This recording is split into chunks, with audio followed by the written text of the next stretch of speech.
voisin ne veut pas, acclame pour le Seigneur. Comprends ce qu'il a fait pour toi. Si ton voisin ne veut pas, acclame pour le Seigneur. Alors montre comment tu es capable de faire une ovation pour le Rédempteur, pour le redoutable.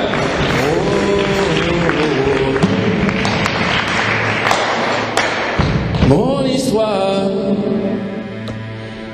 l'histoire d'un enfant racheté, d'un pécheur sauvé. Mon histoire, mon histoire, mon histoire, mon histoire, mon histoire, mon histoire, mon histoire, mon histoire, mon histoire, je dis mon histoire, je dis mon histoire, je dis mon histoire, un enfant racheté, sauvé par ta grâce, appelé par ta grâce. Je dis mon histoire, un pécheur racheté, un pécheur réconcilié. Je dis mon histoire, je dis mon histoire. De l'infertilité, tu m'as rendu fertile, majesté. Je dis mon histoire, mon histoire. De l'adultère, tu m'as rendu, Seigneur, en toi, un homme fidèle. Je dis mon histoire. Oh, je dis mon histoire, mon histoire. L'histoire d'un amour avec le Père. C'est toi qui as choisi de m'aimer, Seigneur. Tu as choisi de nous aimer ce matin, majesté. Je dis mon histoire, mon histoire. Je dis mon histoire, mon histoire. Je dis mon histoire, mon histoire. L'histoire d'un rejeté que tu as pris dans tes bras. L'histoire d'un mal-aimé que tu as pris dans tes bras. L'histoire d'un abandonné que tu as accepté. L'histoire d'un condamné que tu as justifié. Je dis mon histoire, mon histoire. Oh, je dis mon histoire, majesté.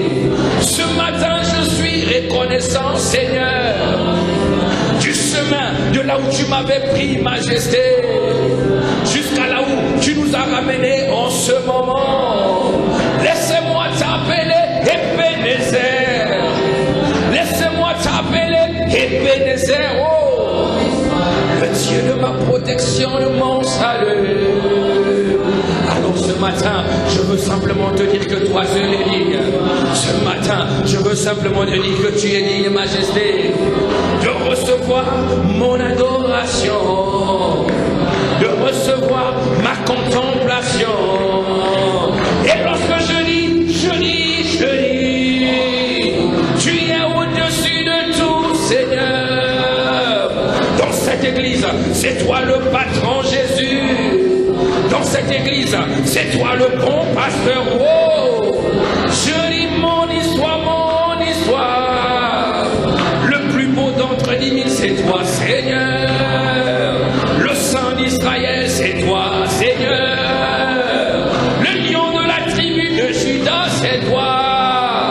Le parfait, l'Adonai, le créateur. Je dis mon histoire, mon histoire. Je dis mon histoire, mon histoire. Y a-t-il un passionné qui va commencer à adorer le Seigneur? Je ne sais pas comment tu vas le faire, mais ce matin, laisse-toi aller simplement dans sa présence. Commence à élever le nom de Jésus. Alléluia. Fais monter cet autel de prière. Fais monter cet autel de prière. Lève ta voix, dis-lui Seigneur, mon histoire avec toi. Souviens-toi de ses bienfaits. Souviens-toi de là où tu étais tombé, là où il t'a relevé. Souviens-toi de ce qu'il est merveilleux pour toi et pour moi. Souviens-toi de ses grâces dans ta vie. Souviens-toi de sa main puissante qui te fortifie lorsque tu es languissant. Souviens-toi lorsque tu étais en sécheresse, tu cherchais quelqu'un pour te venir t'apporter, Seigneur, cette eau vive. Alors ce matin, lève ta voix. Dis-lui, Seigneur, je ne peux pas être indifférent. Je ne peux pas être indifférent. Oh, je dis majesté. Je ne peux pas être indifférent. Laisse-nous respirer majesté. Le doux parfum de ta présence, majesté. Laisse-nous respirer, majesté. Le doux parfum de ta présence, Seigneur. Nous voulons rester à côté de toi. Nous voulons rester près de toi, Seigneur.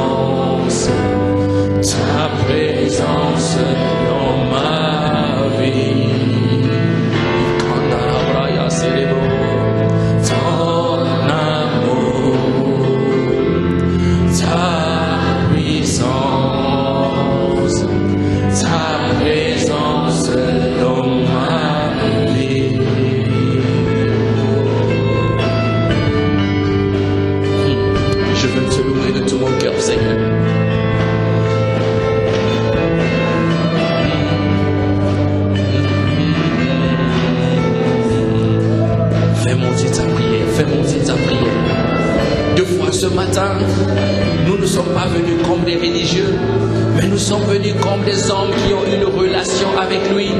Alors parle à ton ami intime, parle à Jésus ce matin. Si tu crois, tu verras sa gloire se manifester dans ta vie. Si tu crois, tu verras qu'il est le Dieu capable, qui n'a pas changé. Ce matin, il est le même. Il te consolera ce matin. Il te donnera tout ce que ton cœur désire. Il te ramènera encore dans ses parvis. Il te fera goûter de sa bonté et de sa fidélité. Laisse aller ta voix. Laisse aller ta voix. Laisse aller ta voix.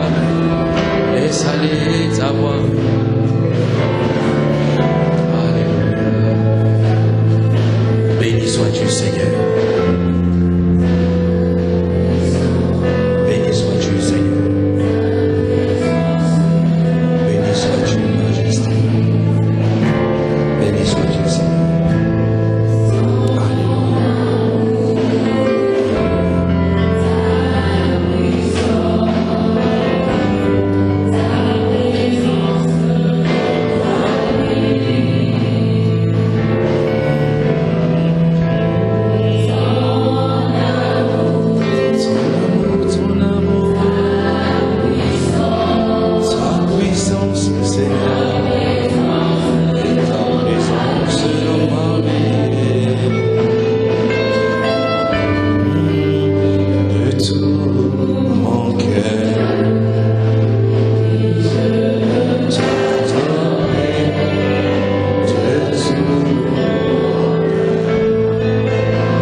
Est-ce que quelqu'un est joyeux ce matin? Est-ce que tu t'es dit, Seigneur, aujourd'hui, j'ai décidé de venir pour toi? Amen. Tu lui dis, Seigneur, ce matin, j'ai décidé de venir pour toi. Je ne suis pas venu pour voir le pasteur. Non, non, non, non, non, absolument non. Je ne suis pas venu pour l'église. Non, non, non, non, non. Ce matin, je suis venu pour toi, Seigneur. Alléluia. Voilà pourquoi je t'invite à te tenir debout dans sa présence. Amen. Vous n'avez pas idée de ce qui se passe dans ces lieux si seulement le Seigneur pouvait vous ouvrir les yeux. Alléluia.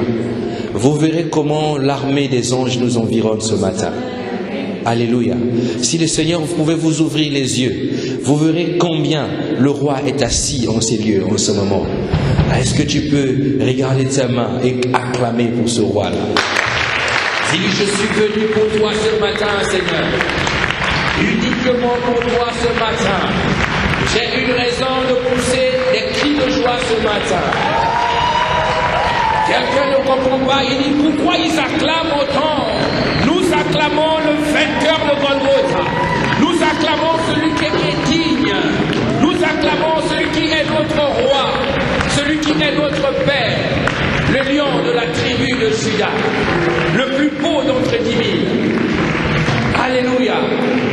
D'autres ont dit de lui, Narcisse de Saron. Il est plus beau que moi et toi. Amen. Son nom est Jésus, le prince de la paix. Amen. Il te dit, je te donne ma paix. Pas comme le monde le donne, mais moi je te le donne gratuitement. Alléluia. Avant de prendre place, veille, salue encore ton frère et ta soeur. Dis-lui bienvenue dans la maison de papa. Bienvenue dans la maison de notre Père. Dis-lui, tu es chez toi ici. Et je suis content de te voir ce matin. Dieu m'a fait la grâce d'être à côté de toi. Je me réjouis. Alléluia. Salue-le fraternellement. Amen.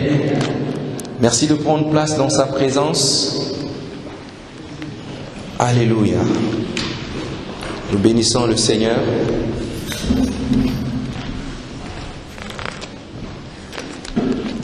Ce matin, j'ai une conviction que celui qui a commencé en nous cette belle œuvre l'achèvera. Amen.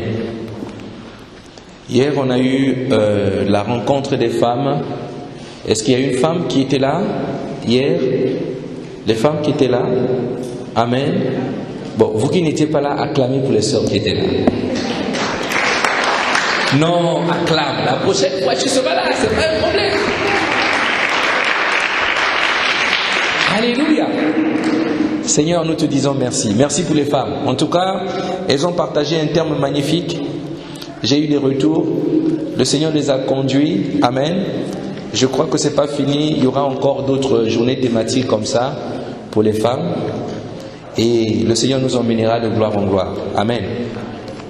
Donc nous allons continuer notre série sur l'amour de Dieu. Dis à quelqu'un l'amour de Dieu. Dis-lui l'amour de Dieu. Alors lorsque nous parlons de l'amour de Dieu, nous ne parlons pas de l'amour bisou bisou. Amen. Nous ne disons pas l'amour quand tu vois ton homme, tu dis oh chérie tu es beau, bisous. Il ne s'agit pas de ça. C'est un amour qui nous dépasse. C'est un amour que nous les hommes, nous ne pouvons pas comprendre. Parce que lorsqu'on voit ce qui s'est passé à la croix, on te dit qu'il a fait pour toi. Alors que toi tu ne le connais pas, mais lui il te connaissait. Mais comment quelqu'un va accepter de venir mourir à la croix de cette manière-là pour moi? Amen. Je crois que pour nous qui sommes mariés, il y a des mariés ce matin, nous qui sommes mariés, on va te prendre avec ta femme, on dit, bon, entre vous deux, nous allons tuer quelqu'un. Vous allez voir, là, la discussion va commencer. Hein? Est-ce que la femme va dire, parce que j'aime mon mari, je vais accepter qu'on me tue à sa place? Je ne pense pas. Il va dire, non, non, non, non, laisse qu'on te tue seulement, moi je vais garder des enfants, n'est-ce pas? Mais Dieu n'a pas regardé comme ça. La Bible parle des dimensions de cet amour, comment le Seigneur a pu nous aimer. Nous avons parlé de la longueur, de la largeur, de la profondeur, ce qui était la prière de l'apôtre Paul. Amen. Alors ce matin, nous allons toujours continuer sur cette série sur l'amour de Dieu. Et ce matin, nous allons aborder la profondeur de l'amour de Dieu. Dis à quelqu'un la profondeur. la profondeur de l'amour de Dieu. Nous voulons réaliser par la grâce de Dieu comment le Seigneur Jésus a pu nous aimer en profondeur. Parce que souvenez-vous, lorsque nous avons commencé cette série, nous avons dit quelque chose. Nous avons dit que une des raisons qui fait que nous avons souvent, nous, enfants de Dieu, du mal à manifester l'amour, je ne dis pas à aimer, parce que l'amour de Dieu est au-dedans de nous. Romains 5,5, la Bible dit, l'amour de Dieu est répandu dans notre cœur, dans notre esprit, par le Saint-Esprit. Donc, nous avons en nous l'amour de Dieu. Le point, c'est la manifestation de cet amour. C'est là où nous avons du mal. Amen. Donc le point, c'est de comprendre ce matin comment le Seigneur a pu nous aimer dans les profondeurs. Et si nous n'arrivons pas à aimer, il y a deux raisons. La première raison, c'est que nous n'avons pas la capacité, ou nous n'avons pas encore compris quels étaient les types d'amour qu'il y a, c'est-à-dire ne pas faire la confusion de ce qu'on appelle l'acte d'amour. Amen. C'est là que nous avions parlé, pour ceux qui se souviennent, de l'amour philéo, l'amour éros, l'amour agapao. Nous avons étudié en profondeur ce que c'était. Parce que voyons, tu ne peux pas aimer ton mari de la même façon que tu aimes ton père. Tu ne peux pas aimer ton enfant de la même façon que tu aimes, je ne sais pas moi, ta femme. Non, cet amour-là, ces amours-là sont tout à fait différents. Dis à quelqu'un l'amour. Maintenant, la deuxième raison qui fait que nous avons du mal, nous, enfants de Dieu, à aimer, à manifester l'amour, c'est que nous n'avons pas encore réalisé comment le Seigneur nous a aimés. Parce que, rassurez-vous, que quelqu'un qui est mal aimé aura tendance à mal aimer. Amen. Quelqu'un qui est blessé dans son amour aura tendance à blesser. Amen. Donc il est important de comprendre comment le Seigneur nous a aimés. On a dit longueur, largeur, hauteur et profondeur. Alléluia. Donc nous allons aborder la question sur la profondeur. Maintenant, ouvrons nos Bibles dans Éphésiens chapitre 2. Éphésiens chapitre 2, versets 3 à 5. Éphésiens chapitre 2, versets 3 à 5. Éphésiens 2, 3, 5. Éphésiens 2, 3, 5. Dis à quelqu'un la Bible. La Bible. Éphésiens 2, 3, 5. Autrefois, nous vivions selon nos désirs d'hommes livrés à eux-mêmes. Et nous accomplissions tout ce que notre corps et notre esprit nous poussaient à faire. Aussi étions-nous par nature destinés à subir la colère de Dieu comme le reste des hommes. Mais Dieu est riche en bonté, aussi à cause du grand amour dont il nous a aimés, il nous a fait revivre avec Christ. Amen.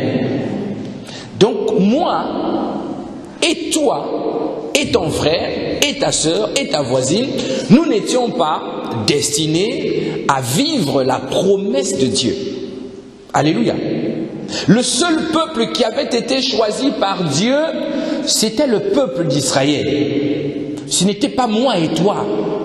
Que tu sois de l'Occident, de l'Orient ou de l'autre bout du monde, le seul peuple qui avait été choisi par Dieu, c'est le peuple d'Israël. Donc moi et toi, nous étions destinés en enfer. Parce que nos ancêtres n'avaient pas adhéré à cette alliance. Ils n'avaient pas cette alliance avec Dieu. Donc nous étions morts. Dis à quelqu'un la mort. Combien même tu es vivant, tu peux être mort. Il ne s'agit pas de la mort physique. Il s'agit de la mort spirituelle. Nous étions morts. Morts dans nos péchés. Dans l'affection du péché. Parce que nos ancêtres ont aimé le péché. David a dit, ma mère m'a conçu dans l'iniquité. Je suis né dans le péché. Voyez, c'est l'état dans lequel nous étions. Donc comprends qu'aujourd'hui, si nous avons la possibilité de venir dire à l'église, je suis sanctifié, je suis saint, c'est parce que il y a eu quelqu'un qui nous a aimés en profondeur. Amen. La profondeur de l'amour de Dieu ne s'appelle ni plus ni moins que ce qu'on appelle le pardon. Dis à quelqu'un le pardon. Le pardon. Le pardon. Le pardon. Comprenez une chose. Tout ce que nous pouvons faire sur terre, même si tu as tué quelqu'un, tu es l'un des plus grands criminels reconnus, l'homme le plus recherché par NCIS. Tu peux l'être.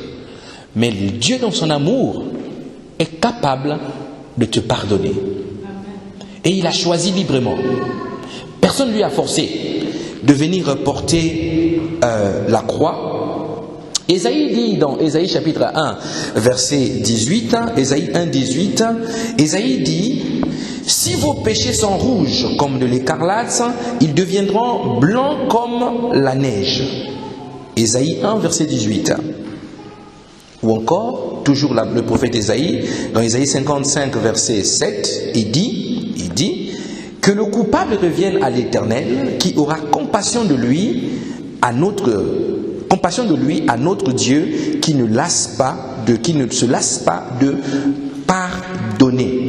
C'est-à-dire, le Seigneur va toujours continuer de pardonner ce que tu fais. Tes mauvaises actions, tes insultes, Dieu veut te pardonner. Et le pardon de Dieu, ce n'est pas que Dieu va venir te dire oui, j'ai accepté de te pardonner. La Bible dit que Dieu va ôter le péché. Jean, lorsqu'il a vu Jésus, il a dit: voici l'agneau de Dieu qui va ôter le péché. Le pardon de Dieu va enlever le péché en toi. Va enlever. Amen. La profondeur de l'amour de Dieu se révèle. Pourquoi? Parce que, imaginez-vous un Dieu saint qui accepte, lui, de quitter sa condition divine et de venir habiter un corps comme moi et toi. Un corps qui a soif, un corps qui a faim, un corps émotionnel qui peut pleurer. Amen. Jésus était Dieu, 100% Dieu et 100% homme. Amen. Jésus a pleuré, vous le savez, c'est le plus court verset des Écritures. La Bible dit: et Jésus pleura. Jésus a pleuré, Jésus a eu faim. La Bible dit: il eut très faim. Amen. Lorsque Lazare est mort, il a pleuré. Alléluia. Donc Jésus était un homme. Dieu ne pouvait pas prouver son amour envers nous s'il ne venait pas nous montrer jusqu'à où il pouvait aller dans son amour. Alléluia. La Bible dit dans Philippiens chapitre 2, versets 6 à 8, Philippiens chapitre 2, versets 6 à 8, la Bible dit, Philippiens 2, 6, 8, je vais commencer par le verset 5, ça va être mieux, 5 à 8, la Bible dit: ayez en vous les sentiments qui étaient en Christ, lequel, existant en forme de Dieu, n'a point regardé comme une proie à arracher d'être égal avec Dieu, mais s'est dépouillé lui-même en prenant une forme de serviteur, en devenant semblable aux hommes, et ayant paru comme un simple homme, il s'est humilié lui-même, se rendant obéissant jusqu'à la mort, même jusqu'à la mort de la croix. Une proie à arracher. Ça, c'est des expressions que nous trouvons dans la Bible, mais des fois nous n'arrivons pas à comprendre. Qu'est-ce que la Bible veut dire par proie à arracher? Proie à arracher ici, les Grecs appellent ça, harpagomos. Ça veut dire que c'était quelque chose que Jésus pouvait saisir. Jésus pouvait dire: je suis Dieu, je ne peux pas accepter de mourir comme un voleur. Alléluia. Dis-moi amen. Je suis Dieu, je ne peux pas accepter de mourir sur un bois comme un voleur. Comprenez. Vous qui portez les croix là, grosses croix. Alléluia. Comprenez. Jésus n'est pas venu apporter une religion. Amen. Ça va vous choquer ce que je vais vous dire. Mais Dieu est fait aussi pour choquer, afin de libérer. Alléluia. Vous qui portez la croix, tu portes une grosse croix, tu marches, tu te dis: je suis en sécurité parce que j'ai la croix sur moi. Je te dis que la croix que tu portes là, ce n'est pas ça qui va te sauver. Alléluia. C'est ainsi que vous allez trouver quelqu'un, il fait un accident de voiture, vous ouvrez comme ça, il a porté la croix. Si la croix protégeait, pourquoi il devait mourir? Lorsqu'on parle de la croix, on ne parle pas de l'instrument, du bois, non. On parle de l'œuvre que Christ a accomplie sur la croix. Dis-moi amen. C'est cette œuvre qui va te sauver, c'est cette œuvre qui va te délivrer. Ce n'est pas le morceau de bois que tu portes. Amen. C'est ainsi que les religieux nous ont voulu, ils ont voulu chosifier la croix de Christ en vue de diminuer l'impact de la croix de Jésus. Ce matin, nous allons parler de la croix. Jésus est venu faire un acte volontaire. Il n'a pas eu besoin de mon avis. Il n'a pas eu besoin de ton avis. Il n'a même pas eu besoin de l'avis du Père. La Bible dit que personne n'avait la possibilité de lui prendre sa vie. Mais lui-même, il a choisi de donner. Amen. Dis à quelqu'un, il m'aime. Il m'aime. C'est écrit dans Jean 10. Personne n'avait la possibilité de lui prendre sa vie. Il a dit non, non, non, non, non, non. Moi, je vais me lever et je vais donner ma vie personnellement. Maintenant, le but pour lequel Jésus était mort, ce n'était pas pour que toi et moi, nous puissions faire des miracles. Non. Jésus n'est pas mort pour que moi et toi, nous puissions faire les miracles. C'est faux. Donc toi qui suis Jésus pour le miracle, il n'est pas mort à la croix pour que toi tu suives le miracle. Dis-moi amen. Amen. Dis amen bien. Amen. Nous allons comprendre. Les miracles, Dieu faisait déjà des miracles. Moïse était un prophète. Il a séparé la mer Rouge en deux. Qui le faisait? Le miracle était déjà là. Élisée a pris le manteau de Élie. Il a refait le même geste. Il a ouvert la rivière en deux. Qui le faisait? Dieu. Dieu faisait déjà les miracles. Donc Jésus n'est pas venu pour te rendre miraculeux. Alléluia. C'est ainsi que dans l'église du 21e siècle, nous voyons beaucoup de gens courir après des miracles et on abuse des gens. Aujourd'hui, on abuse des chrétiens à cause de leur désir des miracles. Mais ce que nous ne comprenons pas, c'est que le miracle est en toi. Lorsque tu es un enfant de Dieu, tu transportes le miracle. Parce que le miraculeux vit en toi. Alléluia. Mais il te faut simplement la foi.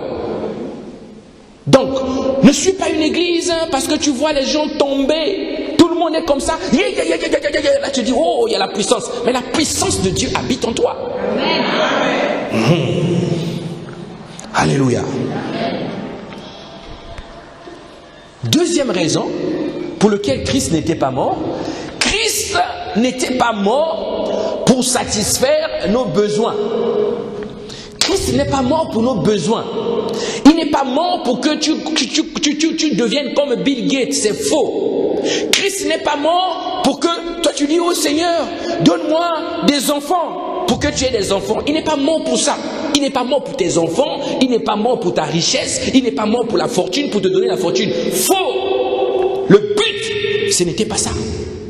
Dis-moi amen. Ça peut vous choquer, mais je vais vous dire la vérité ce matin. Donc toi qui viens, qui prie, qui dit, Seigneur, oh, fais de moi, fais de moi, fais de moi. Non, Jésus n'est pas mort pour ça. Mais ces choses sont le partage des enfants de Dieu. Amen. Ce qui est à toi, si tu commences à le chercher, le point c'est que toi tu n'as pas réalisé que ces choses sont à toi. Amen. Alléluia. La profondeur de l'amour de Dieu. Donc le but maintenant pour lequel Jésus est mort à la croix, c'était parce qu'il y avait un problème sur la terre.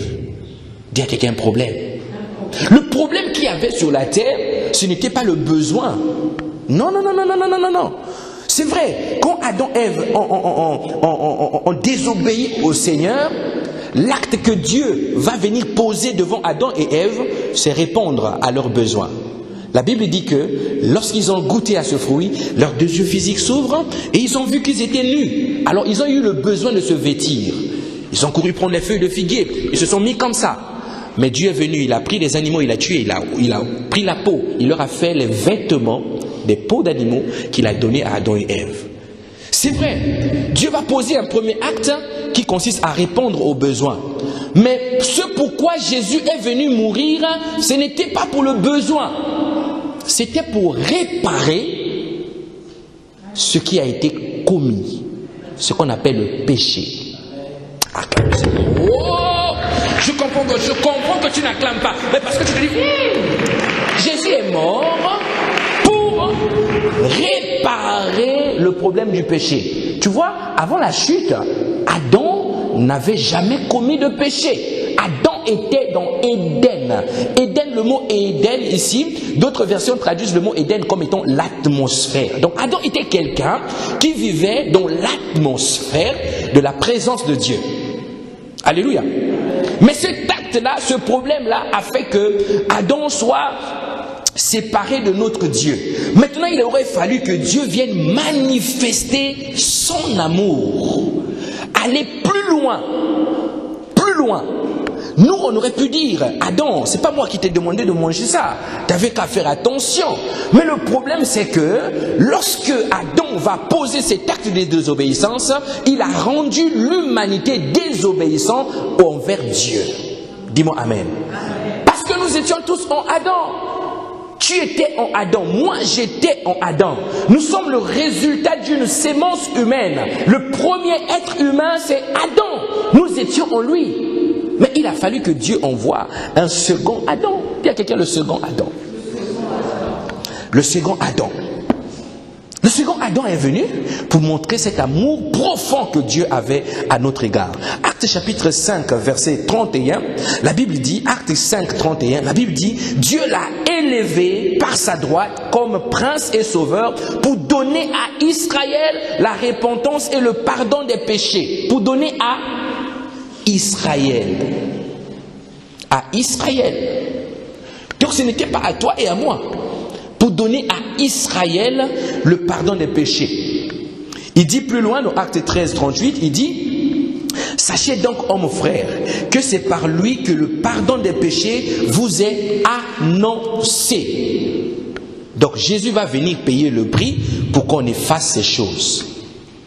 Je voulais dire à quelqu'un ce matin, toi qui es familier à l'œuvre de la croix, toi qui t'habitues à ce qui s'est passé à la croix de Jésus, je le sais, je comprends, il est mort à la croix, oui, on l'a crucifié à côté de deux voleurs.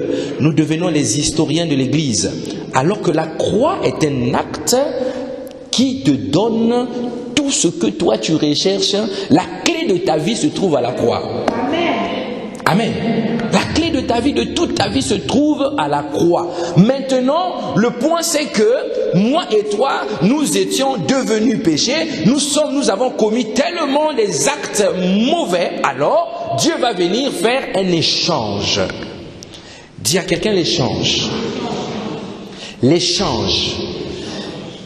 Satan nous tenait. Mais il a fallu que, pour venir prendre quelqu'un qui est dans l'esclavage de Satan, il a fallu que Dieu vienne payer le prix à Satan pour récupérer tous les hommes. Et ce prix-là, c'est celui qu'on appelle Jésus. Alléluia. Je ne parle pas de Christ, je parle de Jésus. Parce que Christ, c'est autre chose. Amen. Je parle de Jésus. Ce prix-là, c'est Jésus, l'homme qu'on appelait Jésus.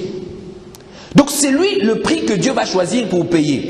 1 Pierre 1, verset 18 à 20, la Bible dit, 1 Pierre 1, 18, 20, 1 Pierre 1, 18, 20, la Bible dit, sachez que ce n'est pas par des choses périssables, par de l'argent ou de l'or, que vous avez été rachetés de la vaine manière de vivre que vous aviez hérité de vos pères, mais, verset 19, par le sang précieux de Christ, comme d'un agneau sans défaut et sans tache, prédestiné avant la fondation du monde et manifesté à la fin des temps à cause de vous. Vous voyez? Dieu n'a pas payé 9000 $ pour te racheter. Il n'a pas vendu ses biens pour te racheter. Il n'a pas donné de l'or à Satan pour te racheter. Il n'a pas donné l'ensemble des églises entre les mains de Satan pour te racheter. Dieu a donné ce qu'il avait de plus cher, si ce n'est lui-même. Dieu a donné Dieu. Dis à quelqu'un, Dieu a donné Dieu. Alors, pendant cet échange, beaucoup parlent de l'échange divin. Beaucoup font la confusion entre ce qu'on appelle l'échange divin et ce qu'on appelle les points de l'échange divin. Il y a une différence. C'est quoi la différence? L'échange divin est un acte d'échange, de remplacement. Pendant cet acte de remplacement, il y a des choses qui se passent. Et les choses qui se passent pendant cet acte d'échange, c'est ce qu'on appelle les points d'échange. Dis-moi Amen. Maintenant, nous allons voir des choses qui se sont passées avant la croix. Le but, c'est de comprendre aujourd'hui, ce matin, comment Dieu nous a aimés à ce point. Avant la croix de Jésus, cet échange s'était déjà manifesté aux yeux des hommes. Dieu a commencé déjà à montrer aux hommes qu'il y a un échange qui est en train de s'opérer. Dis à quelqu'un l'échange. La première chose qui va se passer, c'est entre Jésus et un homme qu'on appelle Barabbas. La libération de Barabbas. Dans Jean chapitre 18, versets 39 à 40, la Bible dit, même, Jean 18, 39, 40, mais comme c'est parmi vous une coutume que je vous lâche quelqu'un à la fête de Pâques, voulez-vous que je vous relâche le roi des Juifs? Alors de nouveau, tous s'écriaient, non, pas lui, mais Barabbas. Or, Barabbas était un grand brigand. Dis à quelqu'un, un grand brigand. Le brigand, il venait d'être arrêté, Barabbas, parce qu'il avait commis un crime. Brigand, criminel. Mais Dieu va venir poser un acte d'échange. Alléluia. Barabbas ne pouvait pas mourir à la croix. Ce n'était pas sa place. Pourquoi? Parce que Barabbas avait à côté de lui celui qui était appelé à prendre sa place. Amen. Dis-moi Amen. Amen. C'est là que l'échange a commencé. L'innocent va prendre la place du criminel. Échange divin. Alléluia. Comprenez, la Bible dit de Jésus, le premier-né de plusieurs frères. N'est-ce pas? Le premier-né de plusieurs frères, c'est-à-dire le fils premier du Père, le fils de Père. Alléluia. Maintenant, j'ai essayé de comprendre, parce que les noms que nous donnons à nos enfants, chaque nom qu'on donne a un sens, et dans chaque nom était rattaché un sens. Il y avait un sens. Alors quand j'ai étudié le nom de Barabbas, j'ai compris que le nom de Barabbas ne veut ni plus ni moins que dire fils d'un père. Dire fils du père. Fils du père. C'est ce que veut dire Barabbas. Donc Barabbas avait avec lui en prison celui qui était son frère. Alléluia. Celui qui était son frère, qui était venu pour être le premier-né, qui était venu pour prendre la place de Barabbas. Et ça, c'est ce qu'on appelle l'échange. Amen. Deuxième acte d'échange qui s'est passé pendant le chemin de la croix. Il y a un homme qu'on appelle Simon de Cyrène. Simon de Cyrène, un agriculteur qui revenait des champs. Alléluia. Il revenait de son travail. Et il marchait. Il arrive, il rencontre ce peloton-là de Romains avec un homme qui était fatigué de porter le morceau de bois. On attrape Simon de Cyrène. On le force à porter la croix. Dis à quelqu'un, échange. La Bible dit que un homme, ils forcèrent à porter la croix de Jésus à un passant revenant des champs, Simon de Cyrène, père d'Alexandre et de Dreyfus, donc un père de famille. On lui dit, toi tu vas porter la croix de Jésus. Dis à quelqu'un, échange. Pourquoi? Qu'est-ce qu'il était dit là? La part de la croix de Jésus ne doit pas seulement être portée par Jésus lui-même, mais cette part de la croix doit aussi être portée par moi et toi. Dis à quelqu'un, échange. Si tu veux me suivre, porte ta croix et suis-moi.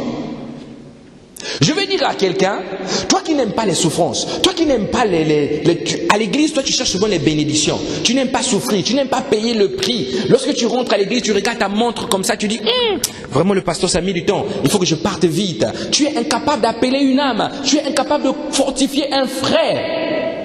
Tu fuis la croix, tu fuis la croix.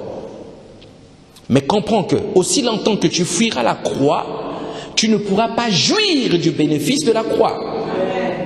Amen. La vie de Dieu n'est pas seulement rose. Dis-moi amen. La vie de Dieu n'est pas rose. Je vois beaucoup de chrétiens ont des rêves. Beaucoup pensent que devenir pasteur ou prophète ou je sais pas moi, bishop, d'autres se donnent même des titres qui ne sont pas dans la Bible, archibishop, méga bishop. C'est-à-dire lui quand il devient méga bishop, la démarche aussi change. C'est-à-dire avant il marchait normalement, mais comme il est méga bishop, il commence à marcher un peu comme ça. Et quand il marche, il lui faut des hommes autour de lui. Méga bishop, il devient méga bishop. Ce n'est pas dans la Bible méga bishop. Dis-moi amen. Mais comprenez que derrière ces ministères-là se cache une croix, une souffrance, une douleur, une peine, un prix à payer. Ce prix-là, c'est ce qu'on appelle la croix. Est-ce que tu vas accepter que tu sois occupé et que tu as travaillé toute la journée, tu rentres chez toi le soir, pendant que tu dors, on t'appelle, il est 1h du matin. Allô, pasteur? J'ai fait un mauvais rêve, j'arrive pas à dormir. Il y a un prix à payer. Il y en a d'autres qui disent, oui, mais fais un effort, dors. Appelle-moi demain matin. Il y a un prix à payer. Lorsque tu vas venir en tant que pasteur, tu te dis, bon, je vais prendre une salle comme ça. Le bailleur te dit, oui, viens me voir. Tu viens. Il dit, signe ici, tu signes. Si vous ne payez pas la salle, c'est toi qu'on met en prison. Alléluia. C'est ton compte qui sera saisi. Il y a un prix à payer. Il faut être capable d'abandonner ton lit, ta zone de confort, et venir à 3h du matin au salon, pendant que Satan est en train de maudire les enfants de Dieu à l'église, avec des incantations, chaud. Il faut que toi, tu te lèves à 3h du matin, que tu viennes au salon, et tu commences à chanter, prosternés, nous confessons, tu es Dieu, en ces lieux. Tu commences aussi à parler en d'autres langues, que lui, il ne comprend pas. Il faut que tu te lèves, 3h du matin. Donc tu laisses la femme. Et là, ce n'est pas que toi qui payes le prix, mais c'est toi et toute ta maison. Tu dois quitter, venir à l'église. Deux fois, tu n'as pas de place à l'hôtel, mais il faut que tu portes la croix. Tu dois faire l'œuvre de Dieu. Et tu viens, tu dors à l'église par terre. Toi et ta femme et tes enfants. Il y a la croix. C'est ainsi que tu vas voir lorsque le Seigneur va dire, c'est mon serviteur, je répands sur lui ma bénédiction. Mais comprends que ce n'est pas le favoritisme, c'est le prix d'une vie. C'est ce qu'on appelle porter la croix. Donc toi qui aspires au ministère, bienvenue. Je t'encourage. Parce qu'il y a des douleurs qui sont agréables à vivre. Paul dit, heureux serez-vous. Jésus vient dire, heureux serez-vous lorsqu'on va vous persécuter à cause de moi. Alléluia. Il pleut, il fait froid, tout le monde est dans la couette. On te dit, prends les flyers, va dans la rue. Tu es comme ça, avec les manteaux, personne ne te donne le café. Tu trembles. Tiens, Jésus est vivant. Alléluia. C'est la croix. Tout ça pour jouir des bénéfices de ce qu'on appelle l'échange. Maintenant, regardez un autre point d'échange, celui qu'on appelle le salut du voleur à la croix. Point d'échange. Oh toi, si tu es Jésus, descends de cette croix. Il y a un prédicateur qui n'avait pas compris que sa mission était d'annoncer la parole. Il a commis des fautes, il a marché dans la désobéissance, on l'a pris, on l'a crucifié à la croix. Cet homme-là, assurément, je suis convaincu au-dedans de moi, c'était pas un voleur comme des autres, c'était un prédicateur. Lorsque je vois comment cet homme a parlé à l'autre qui était à côté, il lui dit: tu n'as pas compris la grâce de Dieu. Celui qui est à côté de nous là, lui, ce n'est pas un homme comme moi et toi. Tu n'as pas compris, mais je veux t'informer que lui là, si toi tu essaies de le suivre, lui, il a la capacité de t'emmener ailleurs. Acclame le Seigneur. C'était un prédicateur. Alléluia. Mais il n'est pas rentré dans sa destinée, il s'est retrouvé à la croix. Amen. Il s'est retrouvé à la croix. Et Jésus lui dit: mon prédicateur, ne t'inquiète pas. Aujourd'hui, tu seras avec moi au paradis. Alléluia. Donc même dans ta faute, dans tes fautes, dans tes péchés, toi qui te dis: je suis quelqu'un de sale, je suis une femme impudique, parce que j'aime coucher avec les maris des autres, je suis une femme pécheresse, je suis un homme mauvais, j'ai tué des gens, j'ai fait perdre, j'ai divisé les familles. Mais Dieu t'accepte et te donne son pardon gratuitement. Amen. Parce qu'il avait déjà pris ta place. Il te pardonne. Donc quand tu viens dans la présence de Dieu, viens avec assurance. Troisième point de l'échange divin, c'est ce qu'on appelle les ténèbres de la 6e heure. Dis à quelqu'un: les ténèbres. Les ténèbres de la 6e heure. Les ténèbres. Luc 23, 44 à 46. La Bible dit, Luc 23, 44 à 46, il était déjà environ la 6e heure, soit de notre montre actuelle, on dirait 9 heures. D'accord? La 6e heure. Et il y eut des ténèbres sur toute la terre, jusqu'à la 9e heure, c'est-à-dire 12 heures. Le soleil s'obscurcit et le voile du temple se déchira par le milieu. On est là, en plein jour. La nuit tombe. En plein jour. La nuit tombe. Vous êtes posé la question: pourquoi la nuit tombe en plein jour? Est-ce que vous savez pourquoi? Est-ce que vous savez pourquoi? Dis-moi amen pour que je parle. Amen. Dis amen bien pour que je parle. Dis amen bien pour que je parle. Les ténèbres sont tombées en plein jour pour une seule raison. Parce que celui qui était la lumière s'est éteint. Alléluia. Celui qui était la lumière, Jésus, s'est éteint. Et les ténèbres ont envahi la surface de la terre. Il y en a qui ont fui les pierres. Pierre était déjà loin. Les gens, Jacques, ils ont fui. C'est pareil. Face à la souffrance, face à la mort, nous, même les enfants de Dieu actuels, nous avons une réponse à ça. Des fois, nous fuyons. Amen. Vous vous souvenez de l'histoire du pasteur que je vous avais raconté?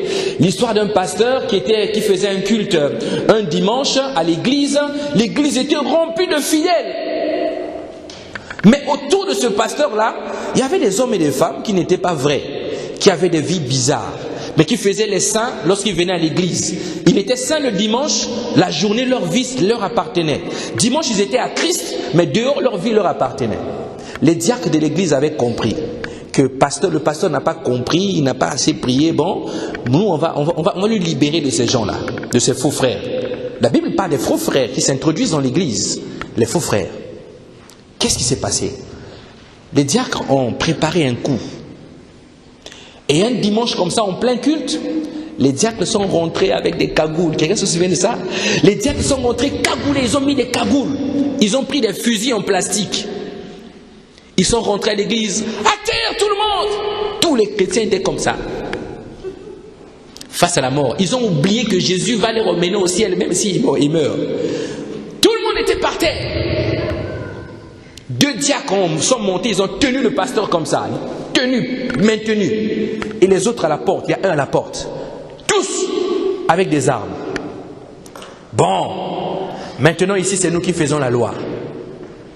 Ceux qui acceptent Christ restent à l'église. Ceux qui n'acceptent pas Christ, on va les tuer. Il fallait voir maintenant les chrétiens. Dis à quelqu'un, le chrétien. Les frères. Il regarde d'abord le pasteur. Est-ce que le pasteur le voit? Il se lève.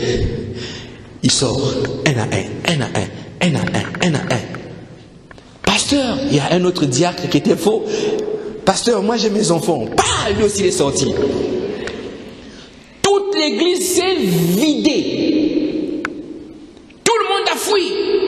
Même la femme du pasteur. Chioum. Chérie, moi je garde les enfants. Alors le choix n'était pas les enfants. Le choix c'était, est-ce que toi tu choisis Christ? On te laisse, on te tue. Est-ce que tu choisis pas Christ? Tu refuses Christ? On te fait sortir. Alléluia. C'était les cousins de Simon-Pierre. Ils régnaient Jésus. Amen. Et donc là, tout le monde est sorti. Il reste le pasteur. On attrape le pasteur. On dit, et toi? Et toi maintenant? Tu acceptes Jésus? On te tue? Ou tu refuses Jésus? On te laisse en vie. Il dit, le capitaine de bateau n'abandonne pas le navire. S'il faut me tuer, comme tout le monde est déjà parti, tuez-moi seulement à cause de Jésus. Alléluia. Oh, acclame pour les pasteurs. Oh, il a dit tuez-moi à cause de Jésus. Quand il a dit tuez-moi à cause de Jésus, les cagoules se sont enlevées. Oh, pourquoi vous avez fait ça? Pasteur, tu vois, ton église ici, il n'y a personne. Il n'y a que toi. Donc les personnes qui sont avec toi, c'est nous. Le pasteur, il avait envie de parler en langue, mais le parler en langue ne venait plus. L'émotion avait dépassé le parler en langue. Alléluia. Tout le monde s'est vidé. Ah, les diacres, pourquoi vous avez fait ça? Il dit, pasteur, le jour revient, Jésus revient. Toi, tu pars seul, vide. Tous les frères ont fui, ont régné Jésus. Tous, ils sont partis. Amen. Donc les ténèbres de la 6e heure, pendant que les ténèbres envahissaient la surface de la terre, la Bible dit qu'à cet instant même, instantanément, donc la nuit tombe en plein jour, il est 9h du matin, pouf, la nuit. Et la Bible dit que le voile du temple s'est déchiré du haut en bas. Instantanément, le voile du temple s'est déchiré du haut en bas. Pourquoi la Bible dit du haut en bas? Pourquoi on ne dit pas du bas en haut? Tout ce que la Bible dit, il y a un but. Je lève les yeux vers d'où me viendra le secours me vient. Ça vient, il est où? Le voile s'est déchiré. Alléluia. Alléluia. Est-ce que tu comprends ce que je te dis ce matin? C'est-à-dire à cet instant même, quand les ténèbres ont envahi les surfaces de la terre, Jésus, l'agneau de Dieu, rentrait dans l'autel de sacrifice. Et il nous a fait faire à chacun d'entre nous des économies. Dis à quelqu'un des économies. Jésus nous a fait faire des économies parce que notre manière de vivre à l'époque, il fallait tuer les animaux pour obtenir le pardon du péché. Tuer les animaux, sacrifier des moutons, des taureaux, des bœufs pour avoir le pardon des péchés. Un mouton, tu peux l'avoir, je ne sais pas moi, à 400 €. Hein. Déjà, tu n'as pas 400 € pour acheter le lait, tu vas garder tes péchés avec toi. Amen. Donc Dieu nous a épargné du truc des moutons. C'est-à-dire les gens, ils prenaient un mouton, soit ils le tuaient, soit le souverain sacrificateur prenait le mouton, il priait sur le mouton, il disait, Père, à compter de maintenant, tous nos péchés, on le met sur le mouton, et on prend le mouton, on le lâche dans le désert, et le mouton part, jusqu'à ce qu'il va mourir. Mais on le faisait aussi souvent avec des boucs. On prend le bouc, on déclare. À compter de maintenant, notre péché, on le met sur le bouc. Seigneur, c'est pas nous, c'est le bouc qui a péché. La mentalité d'Adam. On prend le bouc, on laisse dans le désert et le bouc part. C'est là que les Français ont compris, ils ont dit bouc émissaire. D'accord, bouc émissaire. Ça vient de là, bouc émissaire. On lâche le bouc part. Et le bouc va mourir dans le désert. Donc l'agneau de Dieu va rentrer dans ce lieu et va s'offrir lui-même en sacrifice par amour pour toi et pour moi. Parce que lui, il avait choisi de nous aimer profondément. Alléluia. Profondément. Amen. Maintenant, il dit, grâce aux entrailles de la miséricorde de notre Dieu, en vertu de laquelle le soleil levant nous a visités d'en haut, pour éclairer ceux qui sont assis dans les ténèbres et dans l'ombre de la mort, pour diriger nos pas dans le chemin de la paix. Alléluia. Maintenant, regardez ce qui se passe pendant la croix maintenant, pendant que Jésus est en train de mourir. Alléluia. Pendant qu'il est en train de mourir, pendant qu'il mourait, chaque acte qui était posé sur lui, à chaque point, il y avait des grâces qui commençaient à se libérer. Donc, lorsqu'on lui perce le côté, pouf, il y a une grâce qui sort. Ça vient s'accrocher à toi. Lorsqu'on prend la couronne d'épines, on met à la tête, pouf, lui crie, ah! Il y a une grâce qui est libérée, qui vient à ton bénéfice. Alléluia. Lorsqu'on va lui clouer, on met les clous au niveau des mains. Boum, boum, boum, des clous. Il y a une grâce qui se libère. Pourquoi? Parce qu'en lui, tout n'est et tout n'était que grâce. Alléluia. En lui, tout est et tout n'était que grâce. Il était lui, Jésus, ce qu'on appelle le dispensateur de la grâce. C'est ce qu'on appelle les points d'échange divins. Pas l'échange divin, mais les points d'échange divins. C'est-à-dire les grâces qui étaient libérées pour moi et toi pendant que Jésus-Christ, notre Seigneur et Sauveur, était en train de mourir à la croix de Calvaire. Donc, dans ce processus d'échange divin, la Bible dit, on va lire ces choses. 2 Corinthiens 8, 2 Corinthiens chapitre 8, la Bible parle de la grâce et dit, car vous connaissez la grâce de notre Seigneur Jésus-Christ, qui pour vous s'est fait pauvre, de riche qu'il était, afin que par sa pauvreté, vous fussiez enrichis. Car vous connaissez la grâce de notre Seigneur Jésus-Christ, qui pour vous s'est fait pauvre, de riche qu'il était, afin que par sa pauvreté, vous fussiez être enrichis. Amen. Donc, Jésus a été fait pauvre pour te communiquer un droit légal qu'on appelle la grâce de la richesse. Amen. C'est le même Jésus. Dis à quelqu'un, c'est le même Jésus. Il n'est pas mort seulement pour t'emmener au ciel. Il est mort aussi pour te donner la vie abondante. Donc comprends, un enfant de Dieu est appelé à jouir de la richesse céleste.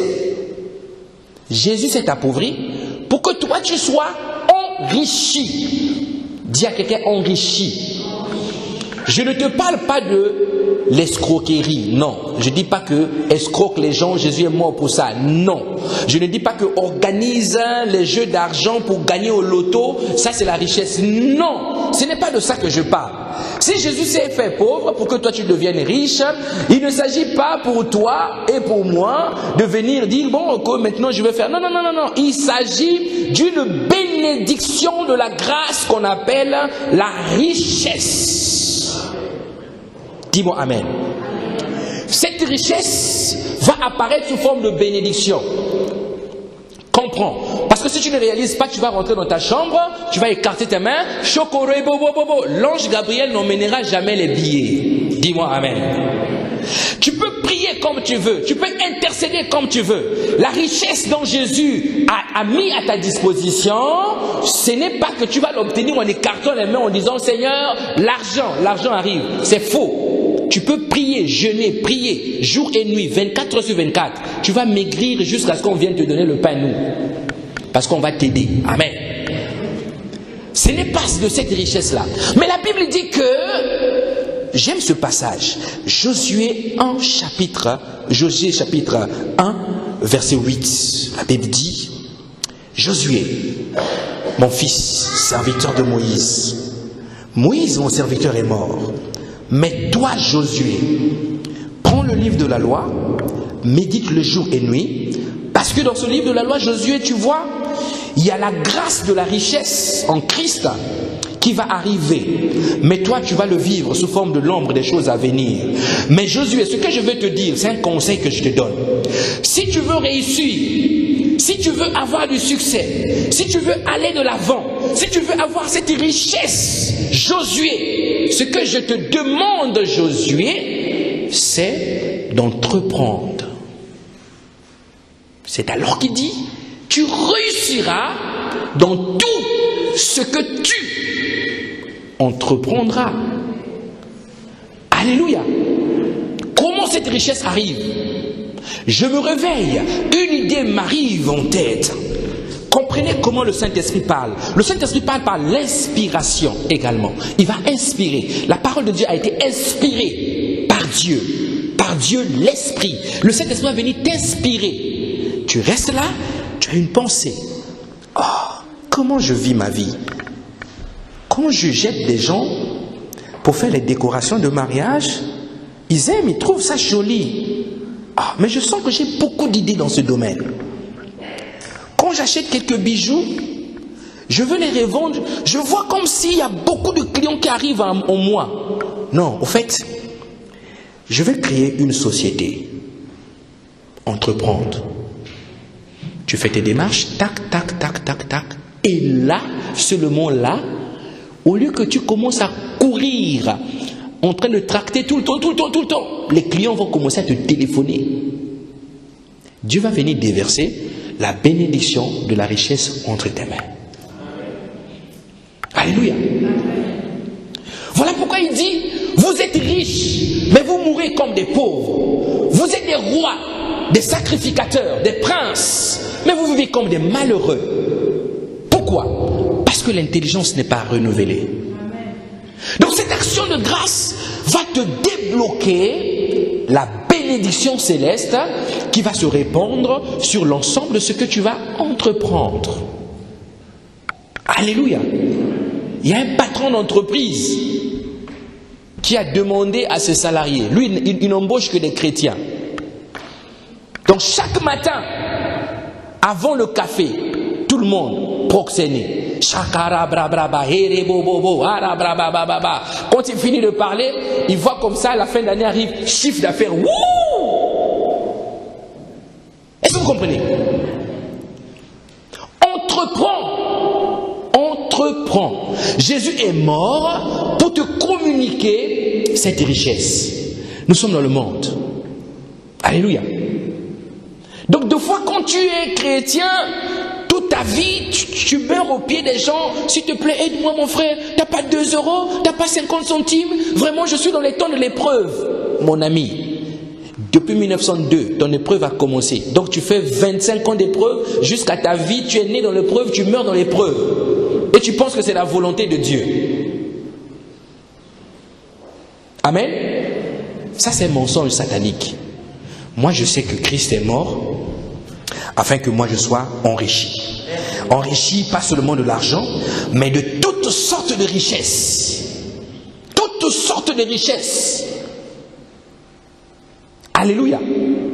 Le médecin ne me verra pas chez lui. Parce que je suis riche en guérison. Amen. Acclame le Seigneur. Riche en guérison. Riche en guérison. La Bible dit, pendant que cet homme de Golgotha a été meurtri, moi, je ne suis pas malade, hein, mais la Bible vient me dire, par ces meurtrissures, j'ai été guéri. Est-ce que je suis malade? Pourquoi on me dit que j'ai été guéri? Quelqu'un qui n'a pas été malade, la Bible vient nous dire que par les meurtrissures de Jésus, moi j'ai été guéri. Comment ça se fait? J'ai été guéri. Oh Seigneur, certainement tu t'es trompé. Moi je me lève le matin chez moi, je suis en forme, je saute même. Il n'y a personne, le médecin ne m'a pas téléphoné, je n'ai pas été voir un médecin. Mais comment j'ouvre la Bible? Tu dis que par tes meurtrissures, moi j'ai été guéri. Je ne suis pas malade, Seigneur. Mais c'était un don de la grâce, quelque chose que Dieu a libéré pour toi et pour moi. Alléluia. Pas qu'un enfant de Dieu ne peut plus tomber malade. Oui, tu peux tomber malade. La semaine dernière, j'étais enrhumé. Alléluia. Tu peux tomber malade. C'est vrai, tu peux tomber malade. Mais le problème, c'est que lorsque Dieu savait que toi et moi, nous étions sujets à la maladie par notre corps. Mais le point, c'est que Dieu avait déjà préparé un programme divin de guérison pour toi et pour moi. C'est ainsi que ta guérison va venir, va dépendre aussi de l'attitude que toi tu vas avoir. Alléluia. Si tu as la foi, tu peux avoir le cancer, peu importe le type de cancer. Peu importe le type de cancer. Cancer d'intestin, de l'oreille, de l'œil, je ne sais pas moi, de l'orteil. Comme il y a des cancers dans tous les sens maintenant, tu vas là, tu dors, il y a un bouton qui sort, on dit cancer de la peau. Tout est cancer.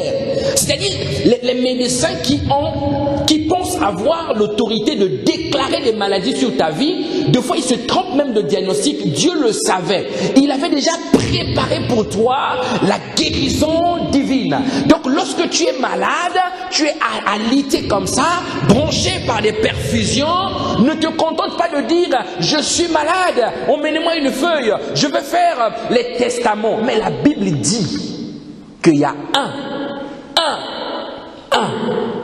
qui avait déjà pris ta maladie à la croix.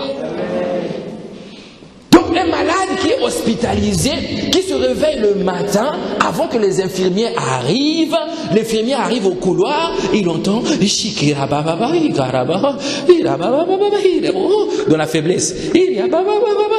Madame, nous sommes venus. Oui, madame, attendez d'abord 2 minutes. Dans l'hôpital. Alléluia. Pourquoi il est en train de faire ça? Il n'est pas en train de dire Seigneur, entre tes mains, je remets mon esprit. C'est faux. Il est en train d'appeler la grâce de Dieu sur sa vie. Et quand c'est comme ça, 10 heures, les infirmières sont passées, 12 heures, le médecin rentre dans la salle, il constate que ce qui était là est parti. Amen. Il y avait une sœur en Christ de l'église, qui priait. Seigneur, mon Dieu, elle n'a pas prié, Seigneur, Dieu d'Abraham, de Jacob, Dieu de Thérèse, Dieu de Brigitte, non. Il a dit, Seigneur, mon Dieu, je veux que tu me donnes un mari. C'est pas nous qui faisons les prières. Tu veux un mari, toi tu es en train de prier. Ah Seigneur, fais-le. Tu as peur que la sœur entende que toi tu es en train de demander à Dieu un mari. Et dit Seigneur, moi je veux un mari. Tu as dit demandez et je vous donnerai. Moi je te demande un mari. Je me suis embrouillé, il y a beaucoup qui sont venus me parler, je ne comprends pas trop. Mais comme j'ai ta crainte, je ne veux pas faire le mauvais choix. Regarde ce que la sœur demande au Seigneur. Il dit, je veux un mari, 1. Deuxièmement, je ne sortirai pas, emmène-le chez moi. Ah, la foi. La foi, elle dit, emmène-le chez moi. Femme de foi, femme d'influence. C'était une femme, hein? La foi n'a pas de sexe, il n'y a pas une foi, il n'y a pas la foi homme, la foi d'homme, non, la foi de femme, non. La foi, c'est la foi. Femme de foi. Seigneur, un mari, précisément. Deuxièmement, on mène le chez moi. La prière fervente du juste. Grande efficacité. Samedi matin. La sœur prenait son café. Elle voit comme ça. Tac, tac, tac, tac. Je suis seul dans ce coin. Est-ce qu'on n'est pas venu me braquer? Toc, toc, toc. Elle ouvre la porte. Elle voit un soldat. Dis à quelqu'un, un soldat. Un officier qui faisait son jogging. Madame, je courais par ici. Bon, j'ai commencé à marcher, je suis à la fin. Je suis venu, vous voulez pas qu'on prenne un café? Vous ne voulez pas m'offrir un café? Elle a regardé le gars. Le Saint-Esprit lui dit, oh, la prière. Alléluia. La sœur est rentrée, la sœur est rentrée à la cuisine. Ah, vous inquiétez pas. Je peux m'asseoir? La sœur a dit, même si tu es mouillé là, assois-toi seulement sur le fauteuil. Alléluia. Le gars s'est assis, la sœur a servi le café au gars. Il a donné le café. Et ils ont commencé à parler. Ils prenaient le café, parler. Après, le monsieur lui demande, vous vivez seul? La soeur dit, oui, je vis seul. Depuis combien de temps? Oh, ça fait des années, hein, je vis seul. Ah là là. Elle demande, vous vivez seul? Et le gars lui dit, moi aussi je suis seul. Alléluia. Vous vivez seul, mais moi je suis seul. Ça n'a rien à voir. Le soldat aurait pu dire, moi aussi, je vis seul. Mais parce que le soldat ne vivait pas seul, il était dans la caserne. Vous vivez seul, moi je suis seul. Le Saint-Esprit a commencé à utiliser même un soldat qui ne le connaît pas. Pour toi, le Saint-Esprit va prendre les hommes qui ne le connaissent pas, il va leur faire parler pour toi. Et cet homme-là s'est levé, il a commencé à fréquenter la sœur, et un jour, ils ont pris la décision de se marier. La sœur a dit, moi je suis chrétienne, nous les chrétiens, il faut aller voir le pasteur. Il a traîné le gars chez moi, il a traîné le gars chez un pasteur. Le pasteur dit, ok, asseyez-vous. Bon, qu'est-ce que vous voulez faire? Non, on veut se marier. Ah, ok, d'accord, ok. Bon, vous ne connaissez pas encore, hein? Non, pasteur, ok, c'est bon, très bien. Quand le soldat dit, si on peut le faire la semaine prochaine, c'est bon. La sœur a regardé comme ça. Elle qui voulait le mariage. Donc, les militaires ont organisé le mariage, un beau mariage. Ils ont célébré le mariage avec la sœur. Et quelques temps plus tard, ils ont déménagé ensemble. Ils sont partis ça s'est passé aux États-Unis. Ils sont partis dans la caserne militaire. Arrivés à la caserne militaire, ils vivaient ensemble. Le soldat s'est réveillé le matin. Samedi matin. Cette fois-ci, c'était pas pour aller chercher une femme. Là, il y a eu une voiture qui arrive. Accident. Sur place.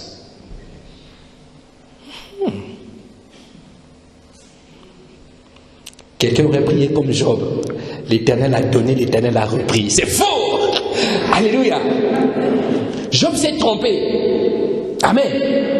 Parce que celui qui reprenait ce qui était à Job, ce n'était pas l'Éternel, c'était Satan. Lisez bien les Écritures. Ce que nous récitons dans les veillées là, tous les jours, veillez comme ça, quelqu'un est mort. Le Seigneur a donné, le Seigneur a repris. Qui vous dit que c'est le Seigneur qui reprend? Celui qui reprenait le bien de Job, ce n'était pas le Seigneur. C'était Satan. Bonjour Satan. Bonjour Dieu. Qu'est-ce que tu fais? Oh, je me balade, je m'ennuie, je parcours la terre. Je cherche quelqu'un à qui je ferai du mal. Ah, ok. As-tu remarqué Job, mon serviteur? Oh oui, je l'ai vu, celui-là. Oh, si tu touches assez bien, lui, il va te régner. Ah, d'accord. Bon, moi, je ne toucherai pas assez bien. Je te permets de toucher à tous ses biens, mais à condition que tu ne le touches pas lui. D'accord? Oui, Dieu, je vais le tester, tu verras qu'il va te régner. Bam, les enfants morts. Bam, les moutons morts. Bam, la richesse, les maisons. Boum, ses fronts, tout. Job reste là. La femme dit, maudit ton Dieu là et meurt. Job dit, moi, je ne le maudirai pas. Mais la douleur est partie à une dimension. Job a commencé la confusion dans la tête. Le Seigneur a donné, il a repris. Mais celui qui reprenait, ce n'était pas Dieu, c'était Satan qui était en train de reprendre.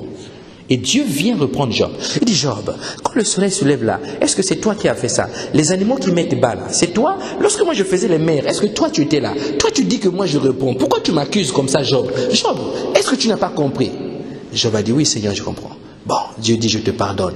Maintenant, je te bénis à la multiplication. Il a multiplié la bénédiction de Job. Donc cet accident serait été moi et toi, on devait dire, l'Éternel a donné, l'Éternel a repris. On a ramassé le soldat, on a ramené à l'hôpital, on a branché et tout machin. Les docteurs ont dit, il n'y a pas d'espoir. Il n'y a pas du tout d'espoir. La sœur a dit, non. Monsieur le médecin, revoyez vos appareils là. Parce que Dieu m'a dit que c'est mon mari. Et on s'est mariés. Dieu m'a dit que lui, il ne va pas mourir. Dieu ne peut pas me donner un mari qui va mourir. C'est pas possible.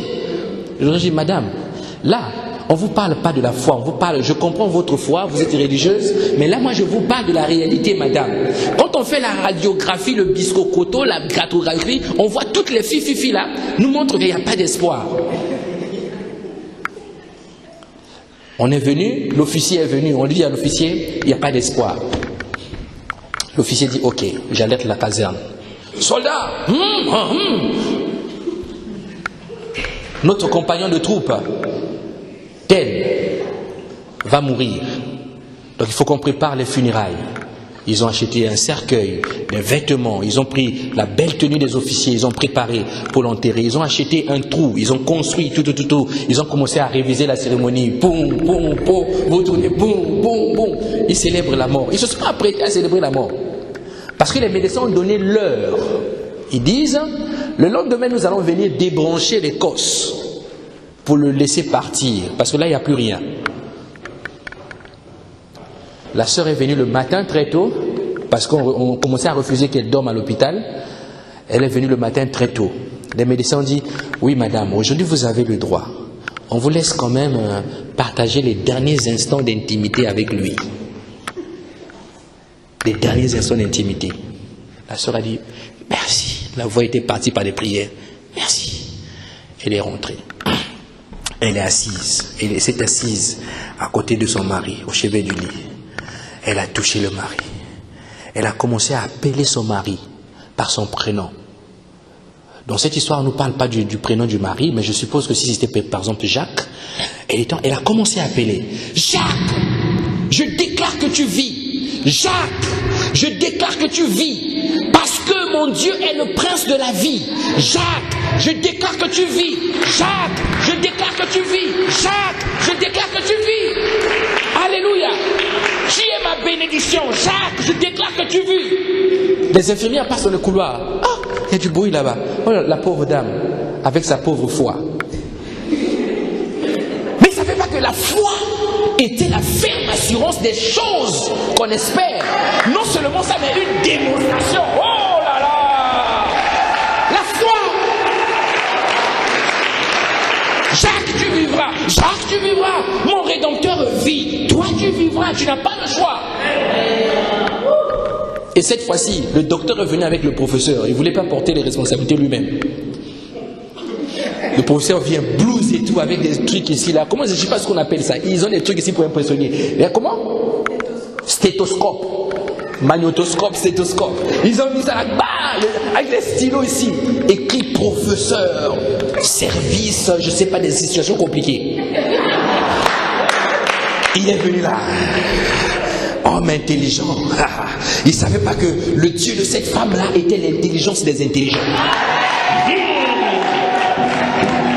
L'intelligence des intelligents. Et cette femme-là jouissait de la grâce des maîtrissures de Jésus, la guérison divine. Dès qu'ils sont rentrés dans la salle, ils ont vu leur appareil là, qui monte les fréquences cardiaques là. Ils ont seulement entendu l'appareil. Le professeur a reculé. Alléluia. Il était dérangé parce que ils ne comprenaient pas, ils avaient arrêté les décisions par le collégial et tout machin. Le professeur, les lunettes étaient là. Il a fait ça. Alors, avec les lunettes, il voit bien, mais lui, il baisse maintenant pour chercher à voir avec les yeux. Il a perdu le contrôle. Alléluia! Alléluia! Gloire à Jésus! Oh! Madame, nous ne comprenons pas, madame. Ça doit être les derniers battements de cœur. On va débrancher. La sœur a dit, débrancher. Débranché. Et les médecins l'ont regardé. Oh, pauvre femme. Ils ont demandé, madame, tu vois, si on enlève les perfusions là, si on débranche, ça c'est l'effet des médicaments. Ça, le corps commence à lâcher, donc ça fait les derniers mouvements. Comme quelqu'un avant de mourir fait. Après, il dit non, ça c'est les derniers mouvements. Si on enlève les médicaments, c'est fini. Parce que c'est les médicaments qui le maintiennent. La sœur a dit, enlevez. Ok madame, mais avant d'enlever, vous devez signer. Alléluia. C'est méchant. On a pris la feuille, on a dit signer. La sœur a pris. Elle a signé. Après il dit enlever. Elle a signé la guérison de son mari. Alléluia.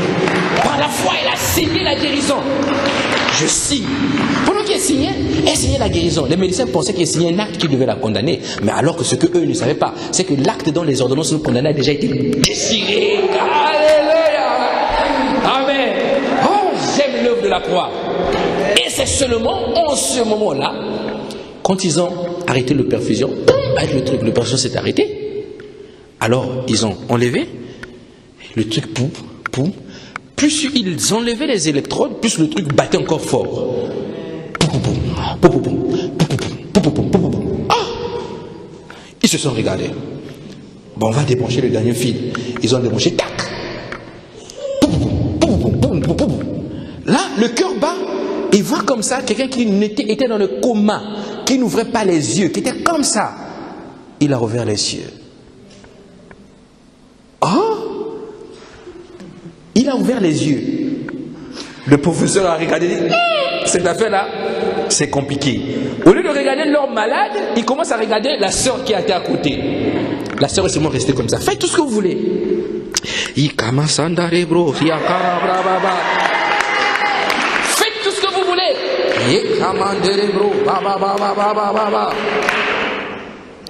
C'était une sœur qui était africaine.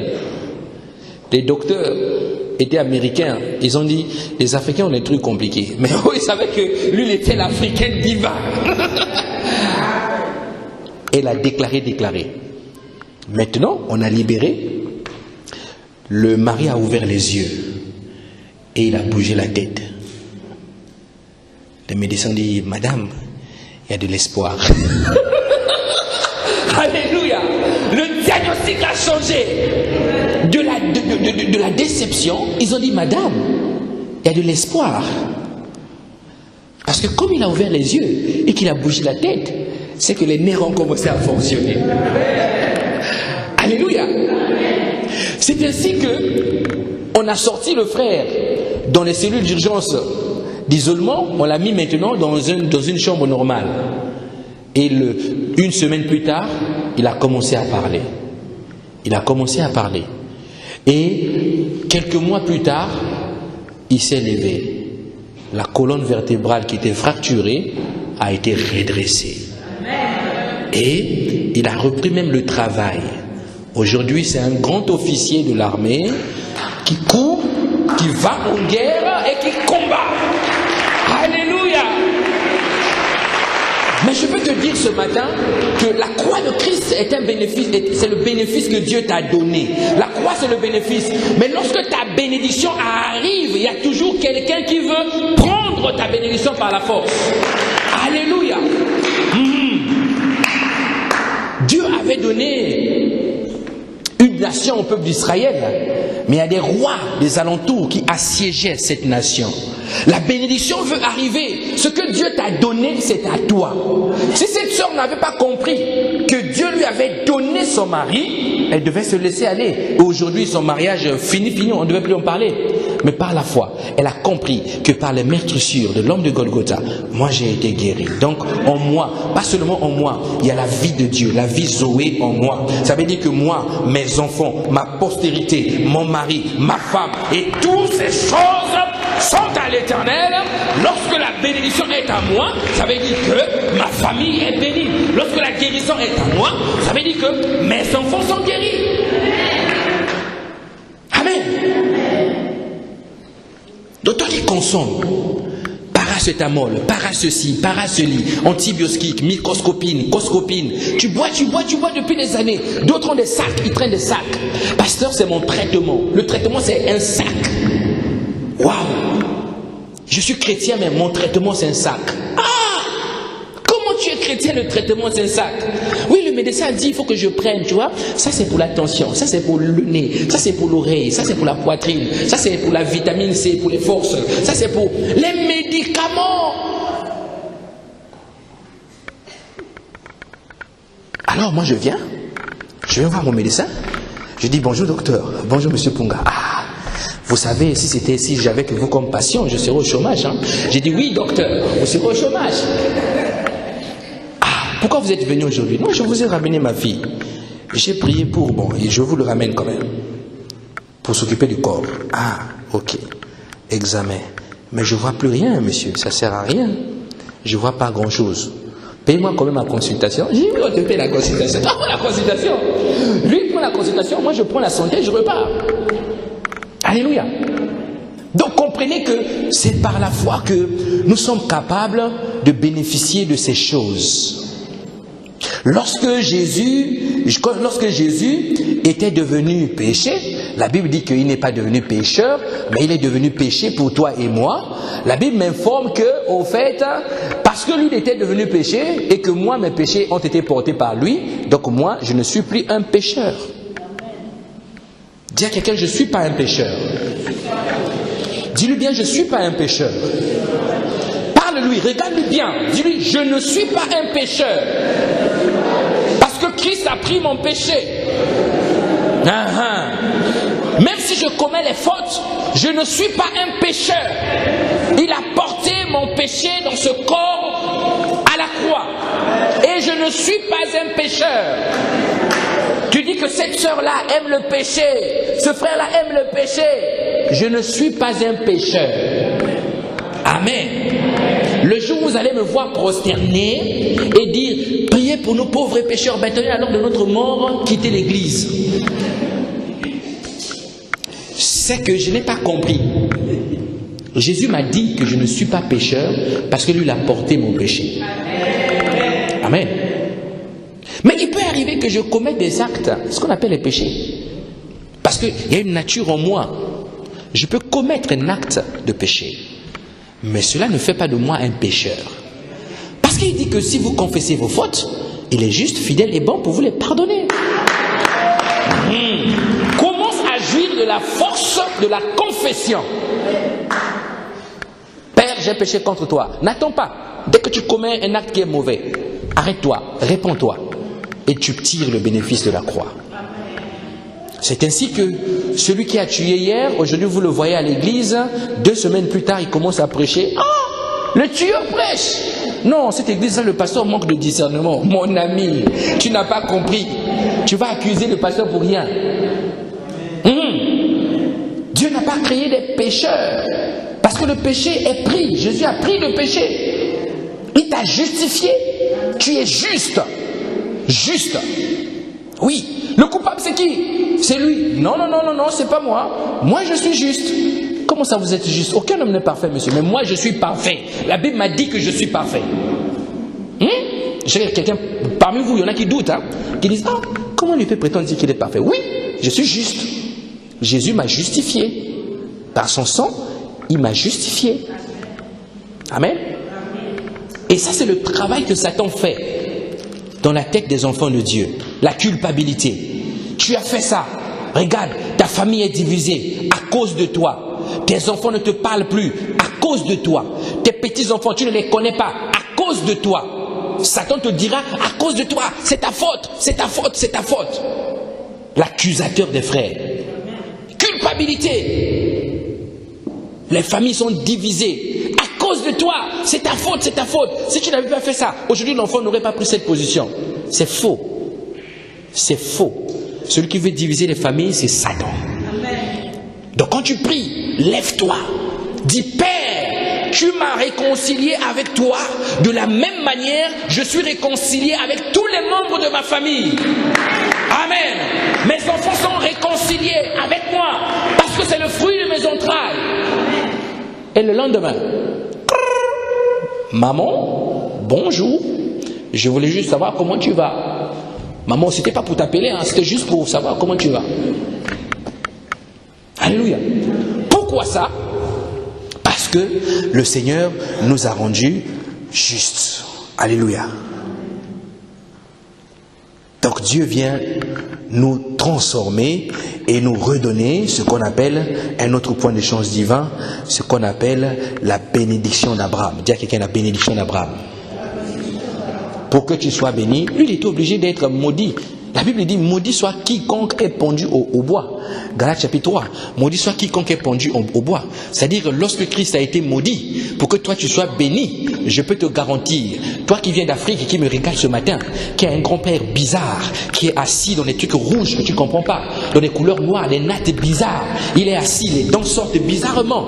Lui, tu as peur de lui, toute la famille a peur de lui. Toi qui viens, je ne sais pas de quel horizon, qui a des magiciens autour de ta famille, tu dis, lui là s'il parle seulement, je serai maudit. Mais je veux te dire une chose, une nouvelle. Si Christ a été maudit pour toi, c'est que personne d'autre sur la terre ne peut te maudire. Dis-moi amen.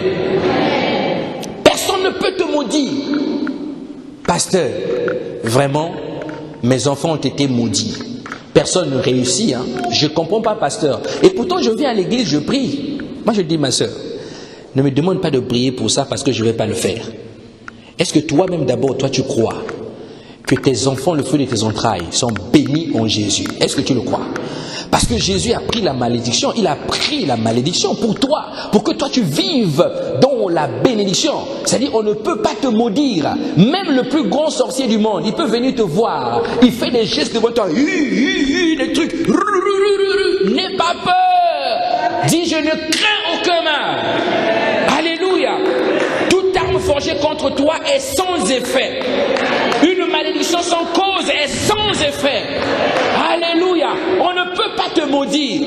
Tu marches dans la bénédiction divine. Tu marches dans la grâce divine. Parce que Dieu t'a aimé en profondeur. Alléluia. Il t'a aimé en profondeur. Personne ne peut te maudire. Pasteur, je n'arrive pas. Comment je rate les concours comme ça? J'ai l'impression que, mais quand je venais en France, mon père avait parlé, il n'était pas content. Il n'était pas content parce qu'il n'était pas prévenu. S'il n'est pas content, qu'il ne soit pas content, ce n'est pas mon problème. Moi, je sais que Christ m'a béni. Donc, si je rate un concours, je ne vais pas donner ça à mon père ou à qui? Non, non, non, non, non. Mon ami chrétien, deux fois tu n'as pas étudié le concours, tu vas échouer, toi tu commences à chercher lesquels t'ont maudit. Dieu est juste. Pourquoi les enfants du monde vont se battre à lire les cours? Et toi, parce que tu es chrétien, tu ne lis pas, tu viens comme ça, tu réussis parce que à cause de la grâce de Dieu. Tout ce que tu entreprendras t'entraînera à la réussite. Les étudiants, si vous ne lisez pas, vous allez échouer. À l'église ici, on va essuyer vos larmes, ça je vous le dis. Alléluia. Prenez le soin de lire un peu. Lisez, lisez, prenez le temps de lire. Et Dieu va vous accompagner dans cet élan. Il va vous bénir. Alléluia. Lisez. Et quand vous ne comprenez pas les choses, déclarez-les. Proclamez les choses. Proclamez les choses. Sur vos enfants, proclamez les choses. Proclamez les choses. Moi, ma fille aînée est venue au monde prématurément. Les médecins m'ont dit, monsieur, elle aura un retard. J'ai dit, ah, retard. J'étais païen à l'époque. J'ai dit, l'affaire de retard, là, j'ai dit à chérie, c'est compliqué. Tu vois l'enfant comme ça dans une couveuse, petite tête, petite main, petit corps, et tu dis, l'affaire là, vraiment, qui m'avait même poussé de faire un bébé, waouh. Tu vois le bébé, on dit, Seigneur, l'affaire là. Après, on te dit, bon, prends ta femme, vous sortez, nous on garde le bébé pour faire les choses. Il aura un gros retard, monsieur, compliqué à rattraper. Mais quand vous sortirez, vous allez le ramener ici de temps en temps pour qu'on voit un peu les organes et tout ça.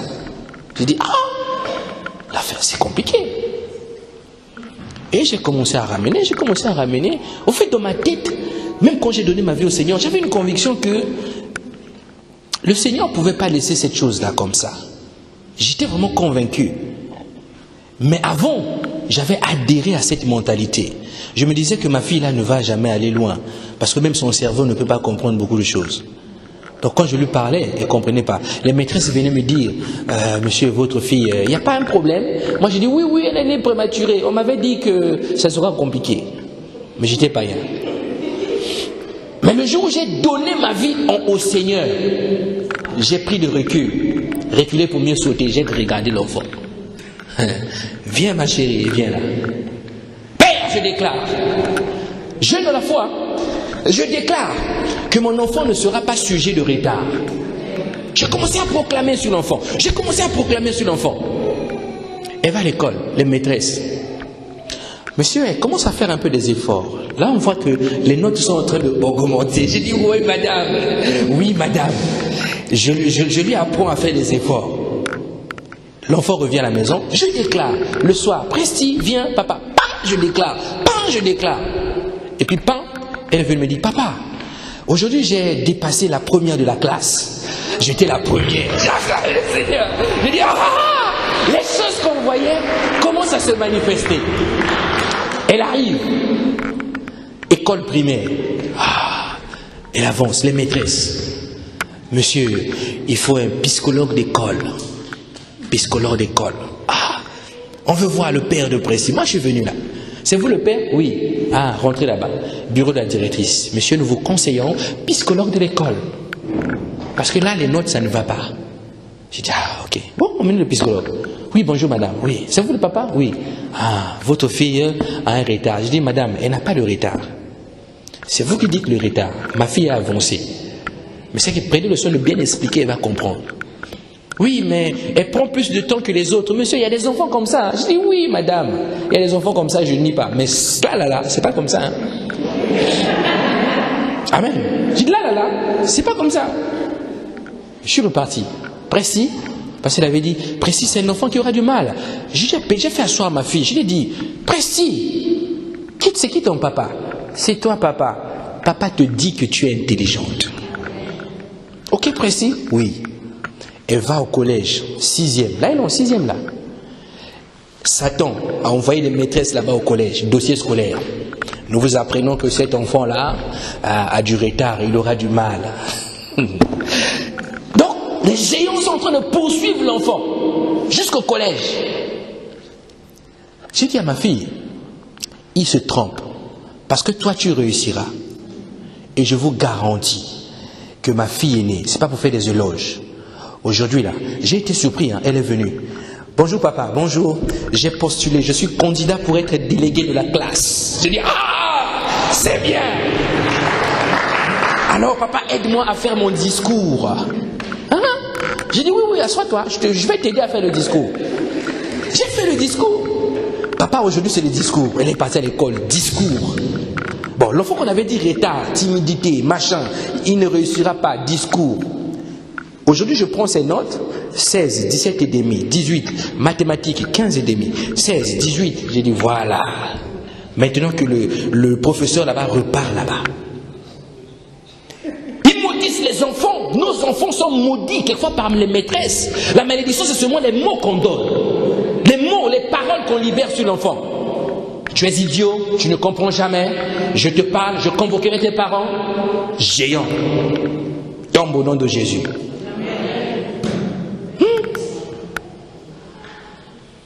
Mes enfants, ils vont souffrir, ils ne réussiront pas. Qui a dit qu'ils ne réussiront pas? La Bible dit qu'ils réussiront. Pourquoi toi tu veux que les enfants ne réussissent pas? Donc quand tu vois ton enfant, ne dis pas, cet enfant-là est bête, cet enfant-là est idiot, condamné à mourir. Non. Mes enfants sont condamnés à réussir. Parce que la réussite, c'est le partage de leur vie. Alléluia. Gloire à Dieu. Maintenant, la condition pour bénéficier de cet héritage divin sur la croix, parce que comprenez une chose, lorsque Christ nous a pardonné, Christ a pardonné, lorsque tu faisais des choses mauvaises, méchantes, Jésus est mort à la croix pour toi, il s'est donné pour toi, il a fait tout ça pour toi, par amour pour toi. Maintenant, pour bénéficier concrètement de ces choses, Jésus va te demander une seule chose, de faire ce que lui, il a eu à faire. Amen. Il te dit, si toi, je t'ai pardonné, mauvais que tu étais, méchant que tu étais, moi je t'ai pardonné, donc toi, pardonne. Pardonne, parce que si tu pardonnes, tu vas jouir de l'héritage. Peu importe ce qu'on t'a fait, on t'a fait du mal, tout le monde t'a rejeté, tout le monde t'a abandonné, tu n'as plus de valeur, on t'a dévalorisé, on t'a critiqué, pardonne. Simon-Pierre, il n'a pas compris.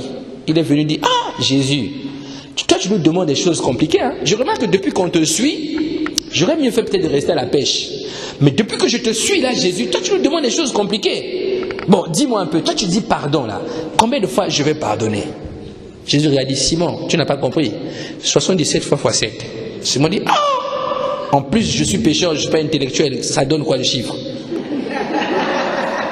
Mais Jésus ne lui parlait pas de chiffres. Jésus lui parlait de pardonner sans cesse. Sinon, mes frères, mes sœurs, vous allez sortir un tableau, vous allez marquer, j'ai pardonné une fois, tu as coché. Une fois, tu as coché. 20 fois, tu as coché. Toute ta vie, hein, tu risques de finir là, tu n'as pas atteint le nombre de pardons. Hein. Il faut pardonner. Le pardon libère. Le pardon délivre. Le pardon réconcilie. Le pardon ramène des choses merveilleuses. C'est-à-dire toutes les bénédictions de la croix là. Pour jouir de ça, tu vas devoir pardonner. Même celui qui a tué ton enfant. J'ai pas envie de voir le meurtrier de mon fils. Dieu te dit, regarde-le, prends-le dans tes bras, pardonne-le. Parce que je suis le Dieu de l'amour. Je suis mort pour tout le monde. Le pardon, c'est quelque chose de fort. Tu as découvert. Je suis venu me repentir. C'est moi qui bloquais ta vie. Depuis longtemps, je bloquais ta vie. Mais non, j'ai décidé de te demander pardon. Je n'accepte pas ce que tu m'as fait. Toi, tu m'as fait ça. Toi. Moi, je te donnais à manger. Toi, tu m'as fait ça. Toi, tu venais chez moi. Je m'occupais de toi. Toi, tu m'as fait ça. Tu bloquais ma vie. Je ne pardonne pas. Mais quand tu refuses de pardonner, toi, tu te bloques toi-même. Tu ne peux pas jouir des grâces qui relèvent d'un pardon. Tu ne peux pas jouir du fruit du pardon si le pardon n'est pas dans ton cœur. Un enfant de Dieu doit pardonner continuellement. On a pris ta femme, frère, pardonne. Pardonne et bénis le voisin. Dis voisin, c'est pas grave, prends-la seulement, je vous pardonne. Pardonnez. Tu viens trouver ta femme au flagrant délit chez toi dans ta chambre à coucher. T'énerve pas, frère. Pardonne. Dis monsieur, lève-toi, sors. Hein. Sors, laisse-moi ma femme. Chérie, je te pardonne, fais à manger là-bas. Et c'est la femme qui va commencer à douter de ton pardon. Est-ce que c'est sûr? Pardonner. Ah, pasteur, comment tu demandes? On prend ta femme chez toi. Oh, c'est parce qu'il est sur l'estrade, il parle comme ça. Mais je suis sûr que si on prend sa femme, il va réagir. Hein? En Christ, on est mort. Hein? Pardonner, toujours pardonner. C'est ainsi qu'il y a des couples qui manquent de pardon. Ça devient une vie de couple historique. Toi, tu m'avais fait ceci. Tu te rappelles? Quand on était dans notre vieux appartement. Toi, tu avais parlé comme ça. Hein? Tu avais parlé comme ça. Mais moi, je n'oublie jamais ça. Hein? Ensemble. Pardonner. Pardonner est une force. Toi, là, je ne m'occupe plus de toi. C'est toujours pareil. Tu n'arrêtes pas de me demander pardon. En fait, toi, c'est ta vie qui est comme ça. Tu me trompes, tu me trompes, tu me trompes. Et chaque soir, tu viens, pardon, pardon. Aujourd'hui, là, je ne te pardonne pas. Va là-bas avec tes femmes. Laisse-moi tranquille. Pardonne. Pardonne. Ah, mais pasteur, si on pardonne, lui, il ne va pas comprendre. Hein? Mais tu penses que c'est ton refus de pardon qui va faire à ce que lui, il comprenne? Depuis que tu refuses de le pardonner, lui, il n'arrête pas de le faire. Pardonne seulement. Commence à pardonner. Prie pour. Pasteur, tu comprends? Je ne supporte pas. Il m'a trompé. Tu te rends compte? Tu te rends compte, pasteur? Tu te rends compte? Moi, je ne lui ai rien fait. Moi, je ne l'ai pas trompé. Moi aussi, je peux le faire. Ma soeur, calme-toi. Ayez les pensées qu'avec Christ. Les pensées de Christ. Pardonne. Et quand tu pardonnes ton mari, pardonne aussi l'autre sœur là-bas. Hein? Quand tu la vois, ne ferme pas le front. Parce qu'il y a des femmes comme ça. Tu oublies que tu avais mis le fond de teint. Tu fais même couler le fond de teint en toi à cause de la colère. Dès que tu vois, oh, mais on marche ensemble. Pourquoi tu fais ce visage-là? C'est là, je vais t'expliquer. Tu vas expliquer quoi? Pardonne. Alléluia. Lorsque tu pardonnes, tu traînes en toi une force de libération. Parce que celui à qui on pardonne sera pardonné. Celui qui pardonne peu sera peu pardonné. Celui qui aime plus sera plus aimé. C'est pareil. D'autres disent, j'ai pardonné, pasteur, mais je n'ai pas oublié. Hein? Oh, mais comment tu as pardonné, tu n'as pas oublié? On est des hommes. Ce qu'il a fait là, c'est là. Même si j'ai pardonné, c'est là. Dès que la dispute commence à la maison, toi tu m'avais fait ça, hein? Tu penses que j'ai oublié? Tu n'as pas pardonné. Le pardon oublie. Mais ce n'est pas effacé dans la mémoire. Tu oublies. Quand tu oublies, tu n'en parles plus. Mais c'est dans ta mémoire, tu le sais. Tu n'en parles plus. Parce que lorsque tu déclares, ça prend vie. Ça prend vie. Il faut pardonner. Vous qui avez des affaires, même le plus grand client là, le plus escroc là, qui t'a escroqué beaucoup d'argent, pardonne-le. Pardonne, parce qu'il ne sait pas ce qu'il fait, pardonne. Jésus a pardonné. Hein. Ceux qui le battaient là, il a pardonné. Hein. Ce n'est pas un jeu. Le pardon t'apporte le salut à toi. Quand tu pardonnes, tu es un homme libre. Tu n'es pas chargé. Moi, j'ai reçu des couples, et je vois des couples comme ça. Pasteur, vraiment, toute la nuit, je réfléchissais, pasteur. Ce que ma femme m'a fait, je dors à côté d'elle, mais je me suis senti très humilié, pasteur. Vraiment, je n'ai pas pu fermer l'œil. Pourtant, je l'ai pardonné, hein. Mais quand je la vois à côté de moi, j'ai envie de l'appuyer, l'étrangler. Je dis, hé frère, toi tu vas étrangler la sœur. Créature de Dieu, toi tu vas l'étrangler. Laisse la sœur dormir. Laisse dormir. Quand elle se réveille, parlez, pardonnez, expliquez-vous, réconciliez-vous, pardonnez. C'est alors que les enfants dans les maisons, ils vont vivre les mêmes situations. C'est-à-dire, l'enfant commet une faute, toi tu punis. La punition ne finit jamais. Pardonnez à tes enfants, pardonne. C'est les aimer en profondeur. Dieu l'a fait avec nous. Ta famille, pardonne. On t'a fait beaucoup de mal dans ta famille. Et tu sais même que jusqu'à aujourd'hui tu n'arrives pas à concevoir un enfant, c'est parce qu'il y a eu des choses qui ont été faites dans ta vie par quelqu'un de ta famille, que tu as du mal à regarder. Ce matin, Dieu te dit, lève-toi, pardonne cette personne. Quelqu'un est venu, a dit des choses mensongères, ton couple a été divisé. Ce matin, Dieu te dit, lève-toi, pardonne. Et il va te donner infiniment, abondamment, au-delà de ce que tu avais. Tu as critiqué les gens, même s'ils ne sont pas là. Ce matin, lève-toi, libère-toi de ce fardeau. Demande pardon au Seigneur. Quand tu pries, ne dis pas Seigneur, j'ai critiqué les gens. Si c'est Luc, dis Seigneur, j'ai critiqué Luc. J'ai dit qu'il avait une grosse tête alors qu'il ne l'avait pas. Je l'ai insulté. Demande pardon au Seigneur. Sois franc avec toi, avec toi-même. Je vous invite à vous tenir debout, s'il vous plaît. Et nous allons prier Dieu. Nous allons lui dire, tendre Père, s'il te plaît, aide-nous à pardonner. Aide-nous, Seigneur, à pardonner. Aide-nous à pardonner. De là où tu te trouves, lève simplement ta voix. Même si on t'avait donné l'espoir, quelqu'un t'a dit, moi je vais t'épouser. Il est parti, il a changé d'avis, toi tu ne comprends pas. Et tu as gardé cette rancune dans le cœur. Ce matin, Dieu t'invite à s'approcher de lui et de pardonner. Lève ta voix et demande pardon au Seigneur si tu as offensé. Et si tu n'as pas offensé, demande aussi pardon au Seigneur qui t'accorde la capacité de pardonner lorsque tu seras offensé. Alléluia. Lève ta voix.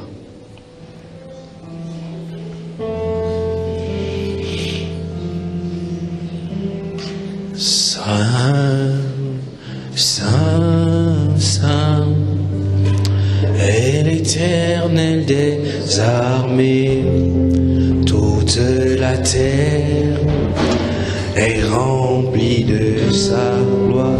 Je dis Saint, Saint, Saint, Saint, Saint, et l'Éternel des armées.